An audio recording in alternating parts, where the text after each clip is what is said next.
नमस्कार और स्वागत है। आज हम एक ऐसे सवाल को समझने वाले हैं जो हम सबके मन में कभी ना कभी जरूर आता है। आखिर ये हवा चलती क्यों है? मतलब वो कौन सी ताकतें हैं जो हमारे मौसम को कंट्रोल करती हैं? चलिए पता लगाते हैं। तो सवाल ये है, कभी सोचा है कि हवा क्यों चलती है? वो कौन सी अनदेखी ताकत है जो एक बिल्कुल शांत दिन को अचानक से हवादार बना देती है? इसका जवाब इसका जवाब एक ऐसे सफर में छिपा है जो यहां से लाखों मील दूर हमारे सूरज से शुरू होता है। तो सबसे पहले बात करते हैं सूरज की इस अनइवन गिफ्ट की। मतलब हमारे प्लेनेट को एनर्जी मिलती कैसे है? देखिए, हर चीज की शुरुआत होती है सूरज से। सूरज को हमारे एटमॉस्फेयर का इंजन समझ लीजिए।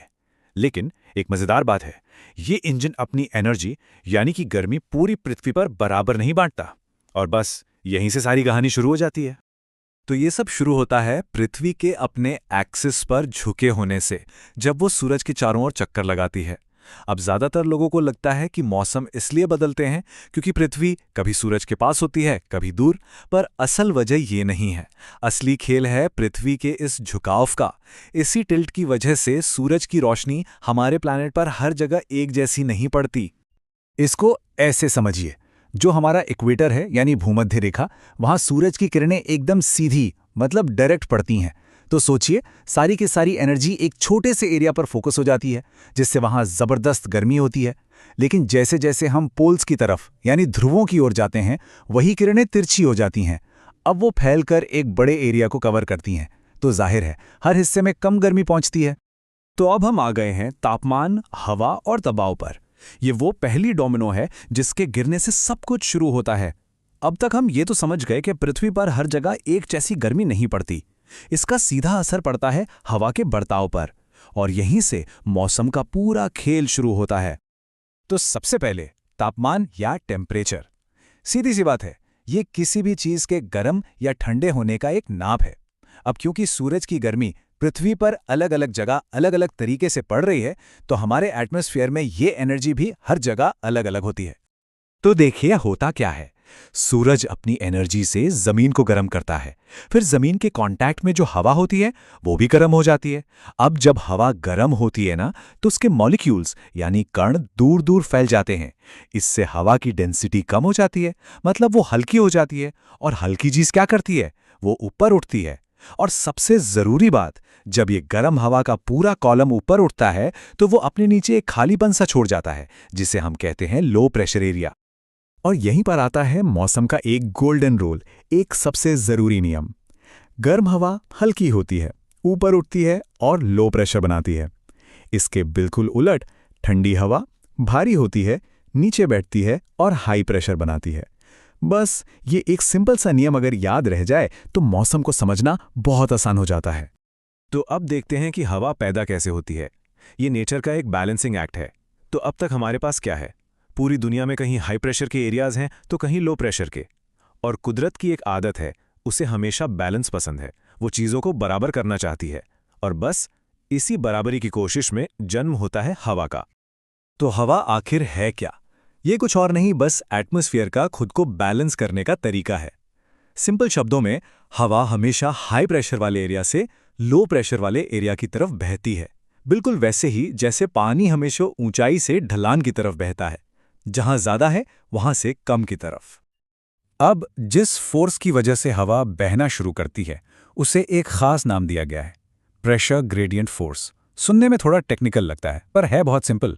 ये बस वो शुरुआती धक्का है जो हवा को हाई प्रेशर से लो प्रेशर की ओर धकेलता है। और लॉजिक सीधा है, हाई और लो प्रेशर में जितना ज्यादा फर्क होगा, ये धक्का उतना ही जोरदार होगा और हवा उतनी तेज चलेगी। अब बात करते हैं हवा के कुछ छिपे हुए ड्राइवरों की, मतलब वो फोर्सेस जो हवा को रास्ता दिखाते हैं और उसे धीमा भी करते हैं। अब देखिए, अगर सिर्फ प्रेशर ग्रेडियंट फोर्स ही होता तो हवा हमेशा हाई प्रेशर से लो प्रेशर तक एक सीधी लाइन में जाती। पर असल में ऐसा होता नहीं है। कहानी में अभी कुछ और ट्विस्ट हैं, कुछ और ताकतें हैं जो हवा के सफर पर असर डालती हैं। और वो ट्विस्ट आता है हमारी पृथ्वी के घूमने से। जी हाँ, हवा सीधी लाइन में इसलिए नहीं चलती क्योंकि हम एक घूमते हुए प्लैनेट पर हैं। और ये जो घूमना है ना, ये हवा के रास्ते पर एक अनदेखा, एक इनविजिबल असर डालता है। इसी असर को कहते हैं कोरियोलिस फोर्स।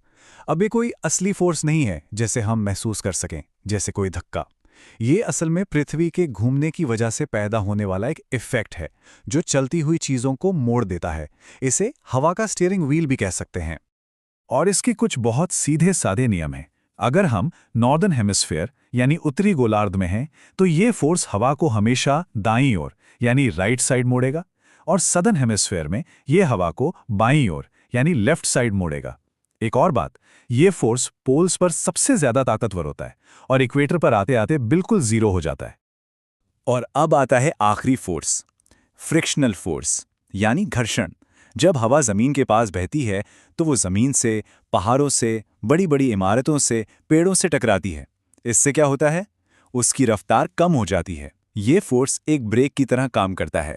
लेकिन याद रहे, ये ब्रेक सिर्फ जमीन के पास एटमॉस्फेयर की निचली परतों में ही काम करता है। तो चलिए अब इन सारी चीजों को एक साथ जोड़ते हैं और देखते हैं कि ये सब मिलकर हमें दो ऐसे शब्दों का फर्क समझने में कैसे मदद करते हैं जिन्हें लोग अक्सर एक ही मान लेते हैं, वेदर और क्लाइमेट यानी मौसम और जलवायु। तो जो मौसम हम रोजाना महसूस करते हैं वो असल में इन्हीं तीन फोर्सेस का एक लगातार चलने वाला कॉम्प्लेक्स डांस है। प्रेशर ग्रेडियंट फोर्स का धक्का, कोरियोलिस फोर्स का घुमाव और फ्रिक्शन की रुकावट, ये तीनों मिलकर हमारे एटमॉस्फेयर की वो तस्वीर बनाते हैं जो हर पल बदलती रहती है। तो आखिर इन दोनों में फर्क क्या है? इसे बहुत ही आसान तरीके से समझते हैं। वेदर यानी मौसम वो है जो आज हमारे घर की खिड़की के बाहर हो रहा है। आज धूप है, बारिश है या हवा चल रही है, ये शॉर्ट टर्म है। वहीं क्लाइमेट यानी जलवायु किसी जगह के मौसम का लंबा चौड़ा रिकॉर्ड है, करीब 30 साल का एवरेज। मतलब क्लाइमेट हमें बताता है कि किसी जगह पर आमतौर पर किस तरह के मौसम की उम्मीद की जानी चाहिए। तो अगली बार जब हवा का कोई झोंका महसूस हो तो एक पल के लिए रुकिएगा जरूर। ये सिर्फ हवा का झोंका नहीं है, ये एक बहुत लंबी कहानी का आखिरी चैप्टर है। एक ऐसी कहानी जो सूरज की एक किरण से शुरू हुई थी, जिसने जमीन को गर्म किया, हवा को ऊपर उठाया, प्रेशर का फर्क बनाया और फिर पृथ्वी के घूमने और जमीन की रुकावटों से अपना रास्ता बदलते बदलते हम तक पहुंची। और ये सारी बातचीत हमें एक आखिरी सवाल पर लाके छोड़ देती है। अगर हवा को चलाने वाले ये सारे फोर्सेस और उनके नियम इतने साफ हैं, तो फिर मौसम का अंदाजा लगाना, उसे प्रिडिक्ट करना दुनिया के सबसे मुश्किल कामों में से एक क्यों है?